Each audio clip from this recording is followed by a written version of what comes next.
Olá, amigo internauta, seja bem-vindo aqui ao programa Sinais de Fumaça, esse programa aqui que tem a proposta de sempre trazer conhecimentos, experiências, sabedorias ancestrais, sabedorias nativas e sempre somando com a nossa experiência cotidiana, com a nossa experiência no nosso dia a dia, já que nós estamos aqui na Selva de Pedra, aqui em São Paulo ou na cidade, você aí, onde você estiver acompanhando a gente, vai estar desfrutando hoje de um bate-papo sobre o xamanismo com o nosso convidado. Vamos ter um convidado hoje que é o Stan Chania. Para dar o início aqui para o nosso programa, antes ainda vamos dar um alerta aqui para quem está acostumado a acompanhar um programa Sinais de Fumaça. Hoje nosso amigo Denis Rojas não está com a gente, está em Itupeva, teve alguns compromissos também xamânicos realizando lá. A gente manda um grande abraço para ele, que ele está sempre na sintonia aqui do programa e sempre trazendo seus conhecimentos e sabedorias aqui nessa parceria, nessa proposta de uma roda de cura, um círculo virtual, onde a gente está transmitindo os conhecimentos. Então a gente vai começar então com uma canção aqui trazida pelo nosso convidado Stan Chania.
Fala um pouco sobre essa canção antes de falar.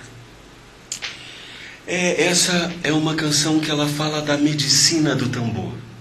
Né? Da medicina do tambor, dessas variações. Né? O tambor, a gente pode trabalhar com ele em 7 níveis. Primeiro, segundo, terceiro, quarto, quinto, sexto, sétimo. Então, atuando dentro das 7 direções sagradas, dos 7 corpos. Então, nesse exato momento, é uma canção que, quando a gente está cantando, a gente está com a intenção clara de que essas ondas do tambor ajude a nos expressar, ajude a falar. E a própria sintonia do tambor como grande agente cavalgador, né? Que permite a gente ir aonde a gente quer. Então, fala da medicina do tambor. Legal. Então, o nome do nosso convidado, como a gente colocou aí no GC, que vocês conhecem, é Stan Chania. De onde que vem? Qual é a origem desse seu nome, Stan Chania? O nome nativo, ele é Chania. Eu nasci e me criei assim, em aldeia, no Ceará, no Vale do Ipu, de Guaraciaba, né, os Tupiguaras. ou potiguaras como são conhecidos, ou guararas. E depois, com volta dos meus 16 anos, 16 para 17 anos, eu tive a oportunidade de estar com os navajos. Foi a convite, né? Eu estava na Espanha, em Barcelona, no cais, e aí tinha um ancião, esse ancião conversando, que é uma história longa assim, me convidou para ir conhecer, e eu falei de onde que era, então havia esse interesse e tudo isso, né? Essa oportunidade de conhecer um pouco dessas culturas, de conhecer de erva, falei de algumas ervas do Nordeste, falando de como era, e ele falou, nossa, a gente também aqui aprecia muito isso, e surgiu a oportunidade de receber esse convite. Quase um intercâmbio. Quase um intercâmbio, exatamente isso, quase um intercâmbio. E aí, depois de um tempo, eu estava dentro de outras atividades, eu larguei essas atividades, que eu achava que era impossível. 1 mês e meio depois, estava eu fui para o Novo México, para a cidade de Albuquerque, encontrei com esse navajo, que na verdade eles não gostam de ser chamado muito de navajos, né? Mas sim são os dinés, então, e a língua é o diné. Então, eu conheci Chanitso, né? que é um diné, assim. E aí eu fui tendo essa oportunidade. E entre essas oportunidades, estava assim numa busca no Arizona. E aí, diante de alguns dias de busca de visão, eis que um momento assim em que apareceu uma Golden Eagle, né? Uma águia dourada, que se chama por causa daquelas penugem dela mais escura, e quando bate o sol fica realmente assim algo muito, muito especial mesmo. E que naquele estado em que eu estava ali, eu achei que aquilo, eu estava até contando, eu achei que era um urubu que queria me comer, porque eu achava que já estava totalmente entregue, né? Então, quando eu me peguei com esses pensamentos, eu vi assim que realmente ainda tinha muita energia ainda para gastar. E naquele momento que eu vi aquilo, achando que já era uma coisa, eu fiz uma entrega onde também surgiu, onde nasceu uma das que a gente chama de medicinas, né? Que é a medicina do canto. Né? E naquele momento eu comecei a cantar uma canção, assim, que era uma canção de criança, que é assim: sou potiguara, sou tupiguara dessa terra de Tupã, e arerê, burerê de Chechel, todos os passarinhos do céu, tem Deus por Tupã, por Tupã, por Tupã, sou tupiguara. E aí eu cantando essa canção, buscando força, então naquele exato momento em que eu estava sendo assistido, assim, a coisa da Ágata no Próxima, e cantando, e era mais ou menos de manhã, então Tchanhan, que é uma expressão, né? Xânia, fala Xânia, mas na verdade Tchanhan, significa águia dourada que canta no amanhecer. Nossa, como surgiu o nome, é a história do nome. E há quanto tempo você já vem, vamos dizer, trilhando esse caminho vermelho? Olha, trilhando desde os meus 16 anos, quando eu realmente fui criado, né, pela minha avó, então fui para a cidade do Rio de Janeiro por volta dos meus 10 para 11 anos de idade, fui estudar num colégio no Forte do Leme chamado São Tomás de Aquino. E aí depois aquilo sempre, mas eu sempre vivia dentro do mato, aquilo ficava meio que me aprisionando, era escola militar, imagina, a primeira coisa que chegaram, tosaram o cabelo, por causa de piolho, um preconceito bacana, né, por causa de piolho, essas coisas todas. E depois dentro dessas assim oportunidades de estar, foi quando por volta de exatamente 16 para 17 anos, comecei a mergulhar dentro disso, como num sentido de unir esses conhecimentos, né? Então, posso dizer assim, que nasci dentro disso, mas comecei a caminhar conscientemente dentro disso por volta dos meus 16, 17 anos. Estou com 40 anos agora. Então... Tem um sei, eu não sei. Diz assim que determinado tempo a gente já não conta já não mais. Conta mais. Já não conta, né? Legal. E nesses seus estudos, nessa sua caminhada, nessa sua trilha, o que é que mais te chamou a atenção? Você estava, né, nesses 16 anos de idade, como é que foi esse seu início? Porque às vezes, né, a gente observa pessoas que falam assim, nossa, parecia que desde sempre eu tenho essa ligação com as coisas nativas, mas como é que foi aquele... E sempre tem um despertar, e normalmente esse despertar, esse momento inicial do despertar, é tão marcante para aquelas pessoas, normalmente que eu tenho contato, que conversam sobre o tema, que é tão marcante que fica ali gravado como um marco na vida da pessoa, muitas das vezes até uma morte e renascimento, né? Mas como é que foi o seu processo? O meu processo, ele foi foi bem dentro dessa busca de visão mesmo, bem dentro da busca de visão, onde eu comecei a perceber, né, eu ouvia muito determinadas coisas, determinadas histórias relacionadas à morte, relacionadas a uma série de coisas, e eu achava isso muita viagem, né? Muita viagem, muito simbolismo. Eu falei, nossa, mas uma coisa tão mítica, coisa tão... E ao mesmo tempo em que eu imaginava essas coisas todas, eu questionava muito a forma como era conduzida a vida. Sabe? A forma como era conduzida a vida, nesse sentido de não ser esse pensamento, né? Eu acredito muito em algo assim que para mudar o que a gente está sentindo, sim, basta mudar o que a gente está pensando, né? E ontem eu estava dando uma palestra sobre a busca da visão, né? E eu estava falando ontem que eu vim pensando assim, em determinadas horas, eu estava pensando justamente que as pessoas, elas nos rotulam conforme as nossas atitudes, né? Sim. Então, elas nos rotulam conforme a nossa atitude.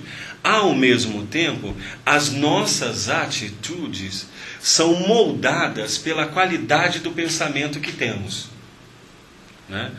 E a partir desse momento em que você começa a se observar e você vê essa magia acontecendo, em que você consegue exercitar, porque eu via muito falar assim, a respeito da medicina das 4 direções, né?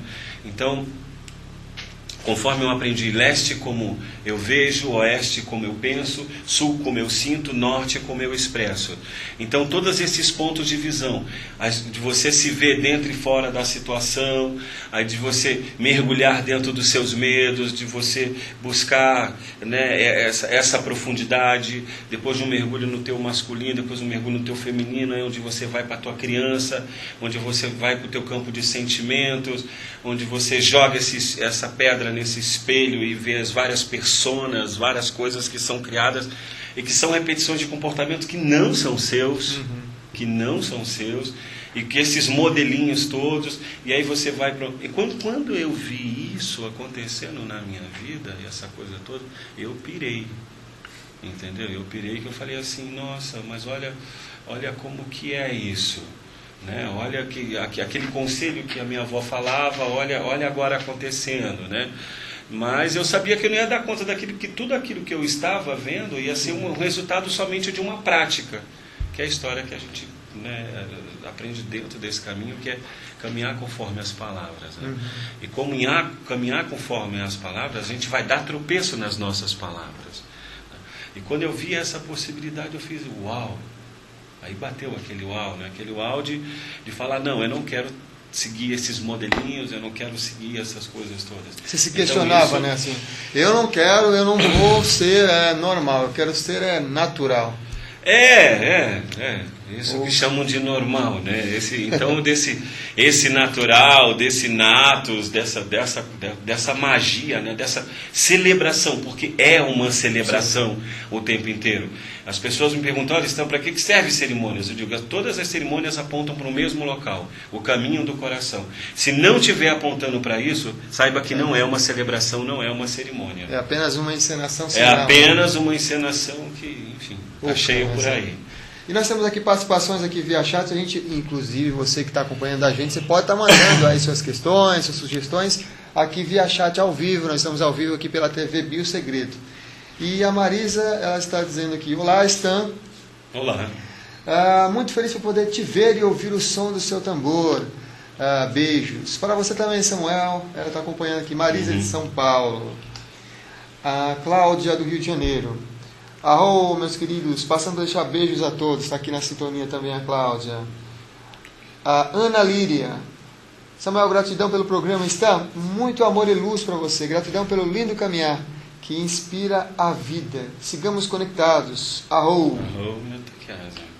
Isso é uma coisa bem bacana, né? Que às vezes a gente expressa a nossa experiência de vida e muitas vezes nessa expressão da nossa experiência de vida cria muitas ligações com outras pessoas que estão naquela mesma frequência vibratória, naquele processo. Essa maravilha, né? Da teia, né? Que a gente fala tanto, a teia, né? A teia acontecendo, a vida acontecendo. Sim. E aí a gente observa também uma coisa bem interessante. A gente observa que no nosso cotidiano, no nosso dia a dia, também nós temos ligações com outros seres humanos. E às vezes essas amizades, esses encontros, esses desencontros, tem tudo a ver também com que a gente vibra nesse nosso fiozinho ligado à teia, né? Uhum. E aí a gente observa como as pessoas, de uma hora para outra, ou com alguns tipos de cerimônias até inclusive, tem um despertar tão intenso que até muda quase todas as suas amizades. O que você diz sobre essas novas sintonias, quando a pessoa passa por uma cerimônia assim? Olha, eu tenho um pensamento bem claro sobre isso, que eu digo assim, olha, a verdade, né? Porque quando a gente fala a verdade, essa palavra já é questionável, né? Mas vamos dizer o seguinte, é verdade?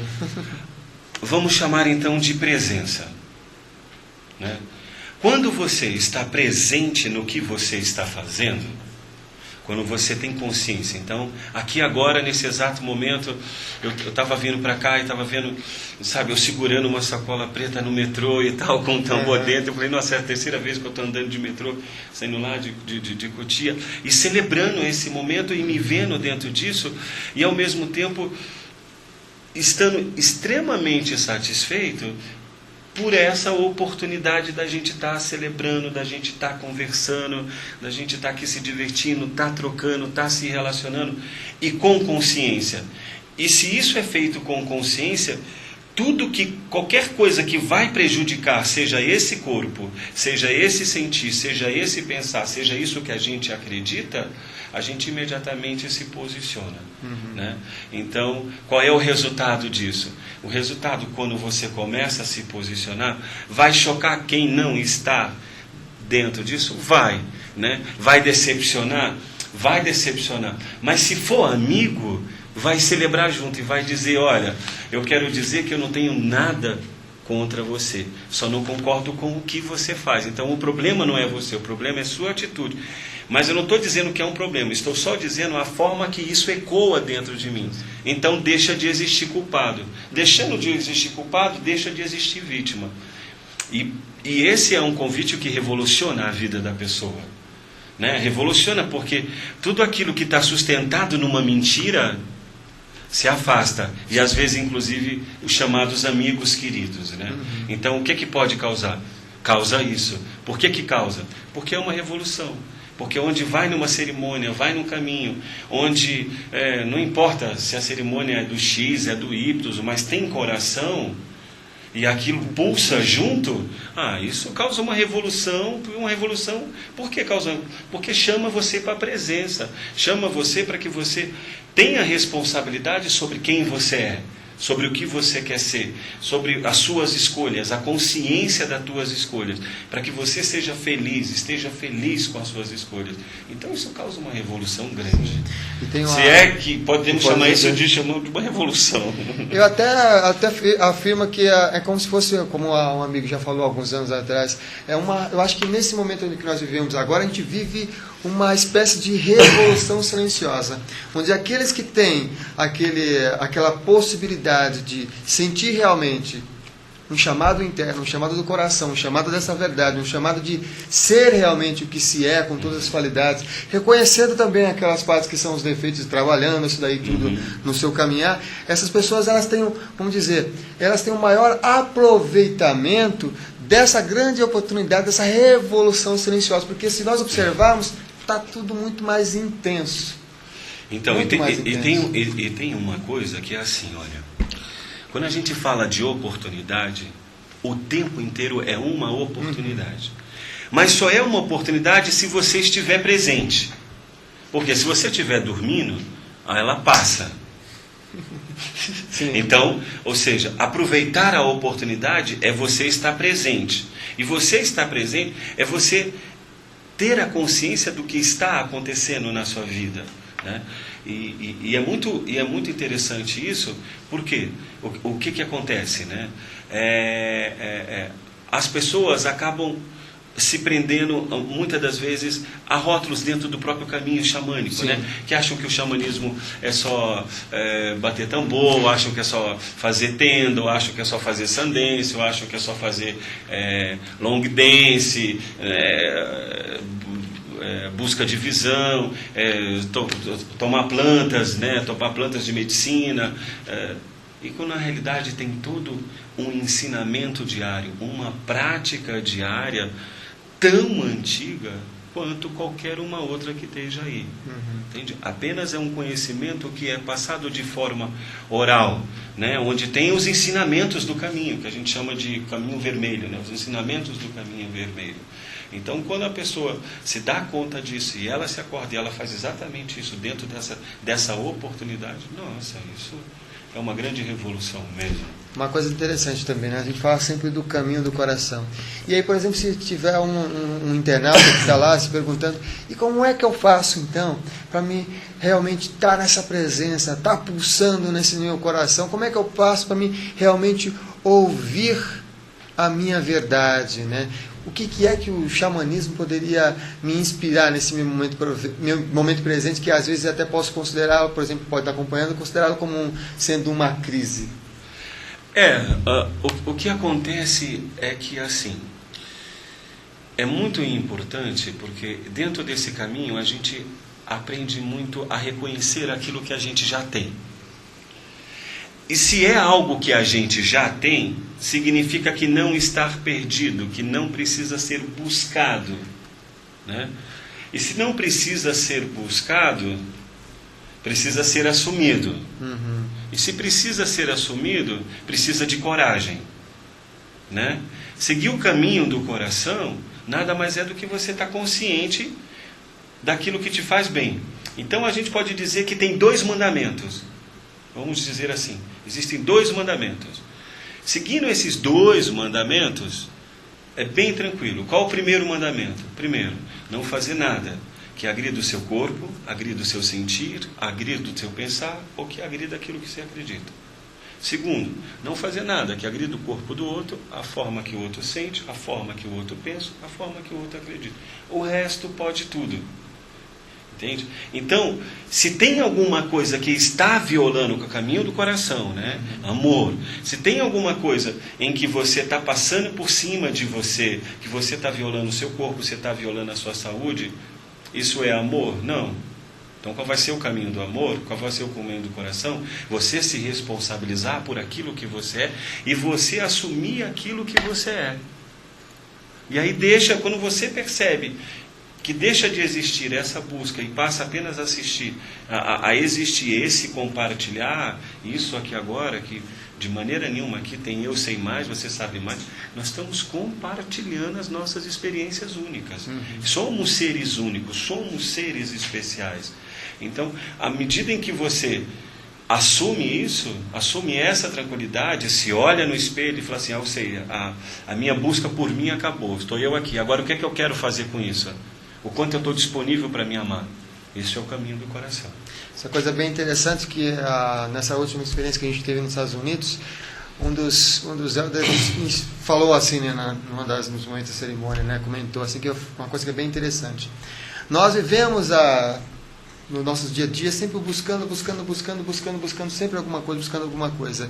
E ele fala que Mapecho é a prática, é a vivência, não é você buscar. Mapecho é só aquele gesto de você trazer e voltar para cá, que é uma coisa que já é brotada. Inclusive, exatamente, ele conseguiu, através dessa sua prática de estar consciente, através dessa simples prática de Mapecho que ele faz, reunir várias tribos que estavam em guerra, em desavenças por conta toda aquela coisa da imigração que aconteceu lá nos Estados Unidos, aconteceu aqui no Brasil também, claro. Jogar um contra o outro, né? E aí a gente observa aqui essa postura de permissão, de abertura, de trazer para nós o nosso sonho, aquilo que a gente quer realizar, também é, como o Nelson Mandela falou, não é uma questão de a gente estar escondendo a nossa luz, mas é brilhar para dar oportunidade de outras pessoas também brilharem. Claro, e assim, e saber que aquilo que essa luz interna vai revelar, muitas das vezes não é agradável. Não é agradável, porque você vai ver, você vai observar exatamente, você precisa ter contato com as suas mazelas? Precisa ter contato com seus medos? Precisa ter contato com tudo isso que você criou que você alimenta, precisa. Isso é inevitável. Não tem como você fugir disso, porque senão fica sendo apenas uma experiência, não é uma vivência. Então a gente percebe que tem muitas pessoas que ficam presos em suas experiências, e às vezes já estão anos no caminho, mas estão sempre fazendo experiências e nunca se permitem fazer uma vivência, fazer esse contemplar, esse celebrar disso que já está presente, que tem a ver com esse compartilhar. E é muito interessante isso, porque se é uma coisa que já está presente, deixa de ter aquela sensação de ausência.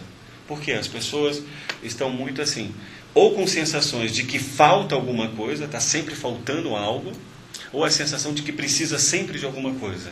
Então estão sempre insatisfeitas. E às vezes se consideram buscadores, né? Mas estão buscando. Eu até brinquei que, em vez de chamar buscadores de visão, eu vou passar a chamar agora de encontradores de si mesmo, entende? Porque assim, porque quando a gente para analisar, não é que exista exatamente isso que você estava falando, não é que tenha essa necessidade de uma busca, não. Olha, está aqui, assume, veja, compartilha, sente, reconheça, entende? Para de culpar papai, para de culpar mamãe, assume as tuas escolhas, né? Então tem essa beleza toda de que estar nesse aqui e agora. E quando você vê as tribos praticando isso dentro dessas reuniões e fala, olha, deixa de se lamentar pelo passado, para de ficar, vamos aqui junto, temos uma oportunidade aqui agora, por que isso não está acontecendo? E agora a gente está tendo uma oportunidade de ir para o nosso intervalo, que a gente recebeu aqui alguns minutos atrás um toque de que a gente está na hora de ir para o intervalo. A gente vai voltar já com o programa, falando também dessa possibilidade que as cerimônias traz como uma porta, uma janela para a pessoa vislumbrar essa vivência, essa experiência desse encontro de si mesmo. A gente volta já com o programa Sinais de Fumaça, hoje com o nosso convidado Stan Chania. Até já!